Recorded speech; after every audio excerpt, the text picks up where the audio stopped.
চুলায় আমি এখন লাল শাক, এখানে যে লাল শাক কেটে ধুয়ে রেখেছি কালো, এটাকে আমি এখন বসিয়ে দিব। তো অলরেডি আমি সরষের তেল অ্যাড করে দিলাম, 2টো গোটা শুকনো মরিচ অ্যাড করে দিলাম, আর এখানে আছে রসুন কুচি আর পেঁয়াজ কুচি। শাকে আমি একটু বেশি করে রসুন কুচি অ্যাড করি, তাতে করে শাকটা, যে কোনো শাক খেতে খুবই ভালো হয়। তো এই তো, আর সাথে এখন আমি এখানে বেশ পরিমাণ মতো একটু পেঁয়াজ কুচি অ্যাড করে দিব,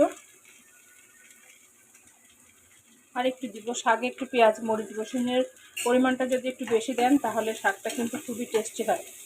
ওকে, এটা একটু হালকা পিঙ্কিশ কালার আসা পর্যন্ত অপেক্ষা করি। আর ততক্ষণ দেখা যাক এখানে আমার যে মাছের গ্রেভিটা করতেছিলাম সবজি দিয়ে, পটল আলু দিয়ে, সেটা দেখি কি পর্যায়ে।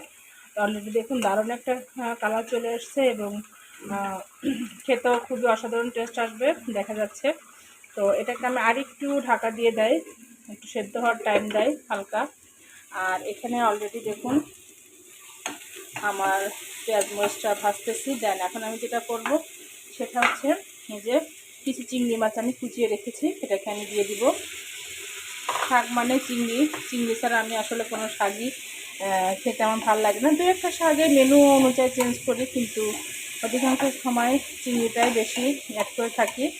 ওকে, এখন আমি এখানে পরিমাণ মতো একটু লবণ অ্যাড করে দিব। লাল শাকে বেশি লবণ প্রয়োজন হয় না, তো এটা আরেকটু ভাজতে থাকি স্মেল আসা পর্যন্ত।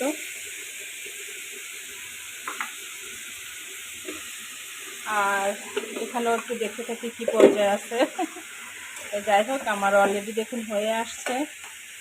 আমি একটু লবণটা চেখে নিই যে কতটুকু পরিমাণ।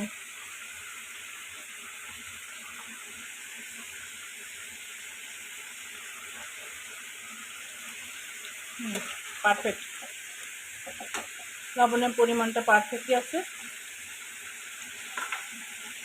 আর এর পাশে শাক চিংড়ি ভাজিটা প্রায় হয়ে আসছে। এখন আমি যেটা করব সেটা হচ্ছে, এই যে আমি যে লাল শাকটা রেখেছি এটাকে আমি এখন দিয়ে দেবো। আমি লাল শাকে কিন্তু হলুদ অ্যাড করি না, আপনারা কেউ করেন কেন জানি না। আর অন্যান্য শাকে আমি একটু হলুদ অ্যাড করি।